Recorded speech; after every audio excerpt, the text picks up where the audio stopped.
The Microwave Landing System, MLS, was designed to replace the ILS with an advanced precision approach system that would overcome the disadvantages of the ILS and provide greater flexibility for its users. In 2009, London Heathrow was the only civil airport using the system.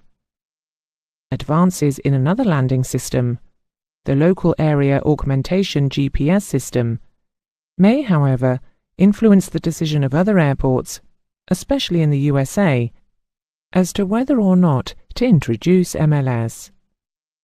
The universally installed ILS has several disadvantages.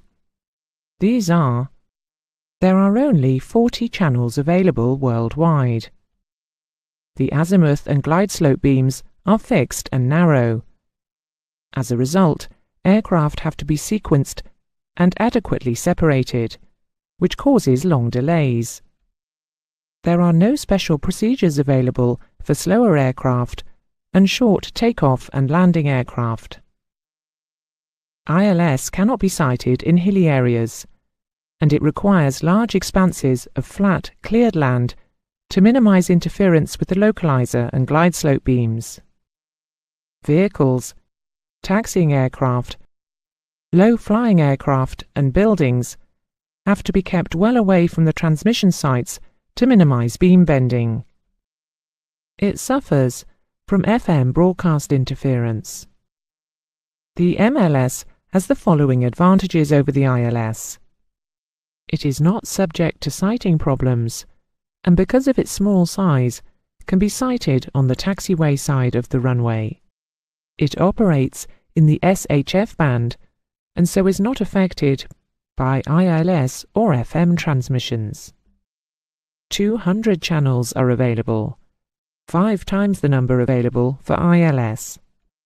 It is available to light aircraft, helicopters, and short takeoff and landing aircraft.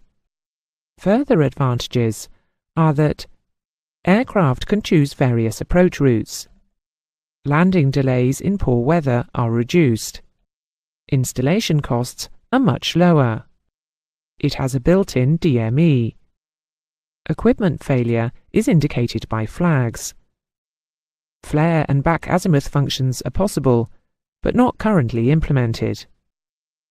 The azimuth coverage is much greater than conventional ILS. It is 40 degrees either side of the runway QDM, and it extends out to between 20 to 30 nautical miles, and up to a height of 20,000 feet. The elevation transmission provides a wide range of glide slope angles, from 0.9 degrees up to 20 degrees.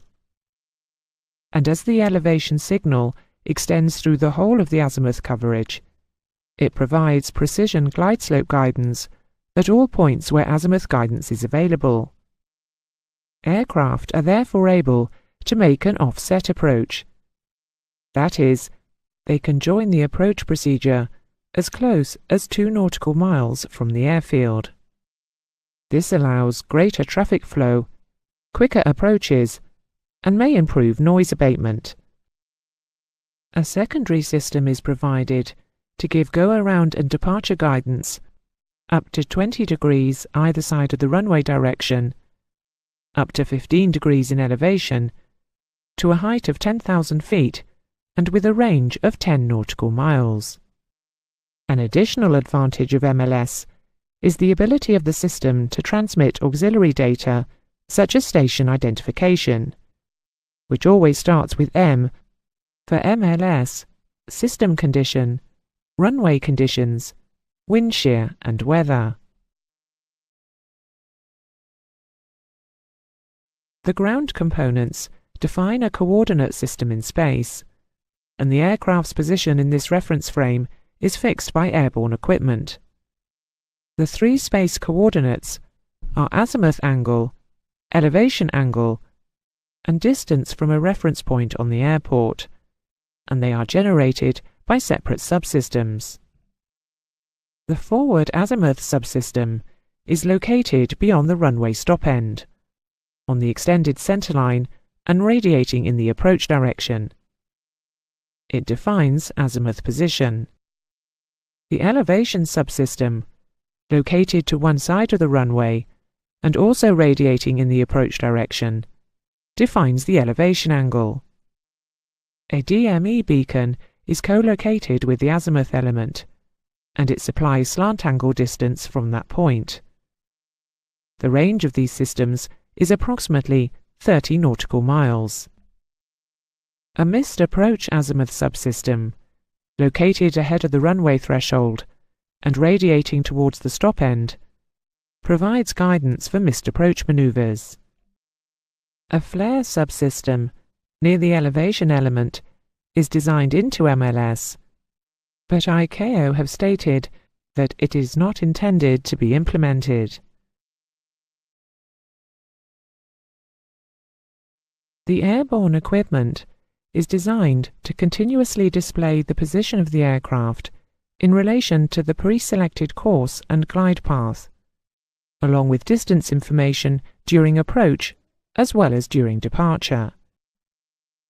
Aircraft fitted with MLS equipment, such as Airbus, will display the information on their electronic navigation screen. The display is similar in principle to the ILS, in that it shows if the aircraft is too high or low. However, it is different from the ILS in that the indications of right or left are given relative to the selected course. So here, for instance, we initially get a command to follow the offset course until we are in line with it. The indication we see here is turn left, because the runway is left of the aircraft's course.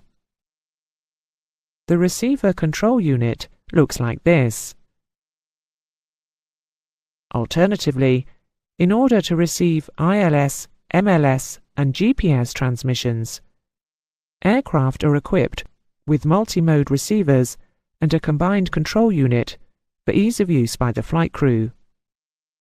The system is very accurate, giving a minimum 95% lateral accuracy of no more than 20 feet either side of the centre line at the approach reference datum, which is 50 feet above the threshold at the centre line. ICAO recommend an accuracy of 13.5 feet. Degradation can be no more than twice this figure at 20 nautical miles, the coverage limit. The vertical accuracy at the same datum is plus or minus 2 feet, and at 20 miles degradation must be no more than 0.2 of a degree on a 3-degree glide slope.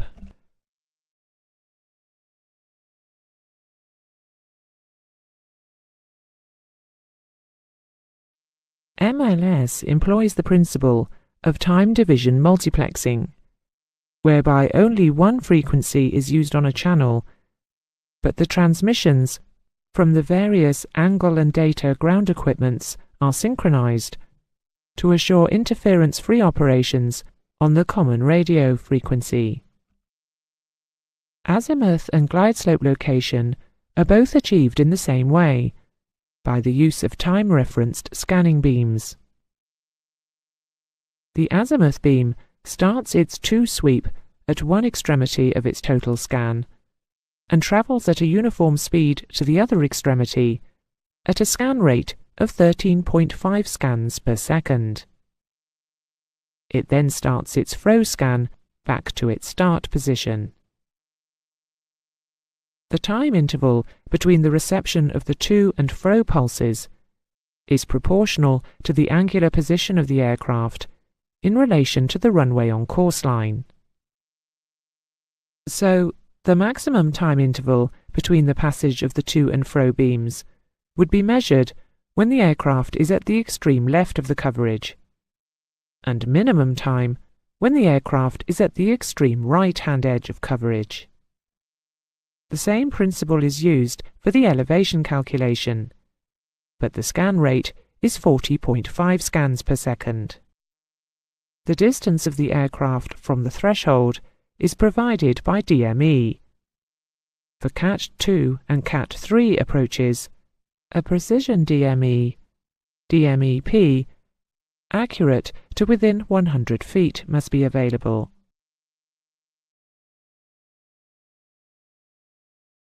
The number of channels available for MLS is 200, spaced 300 kHz apart, from 5031.0 MHz to 5090.7 MHz in the super high frequency band. The wavelength is about 6 centimeters. Since the basic technique is that of time multiplexing, all functions can take place on a single channel. Essentially, each function in the time-space transmission is a separate entity and is preceded by identification preamble. The receiver can therefore recognize each element of the sequential transmission. The emission designators for MLS are N0X, the unmodulated carrier, and G1D, the data transmission component. These are the main points to remember. The basic principle is a time-referenced scanning beam. The frequencies used are 5031.0 MHz to 5090.7 MHz in the super high frequency band. The four elements are the approach azimuth with DME, the elevation, the back azimuth, and the flare. The approach azimuth coverage is plus or minus 40 degrees, out to 20 nautical miles. The elevation coverage is up to 20 degrees, up to 20,000 feet.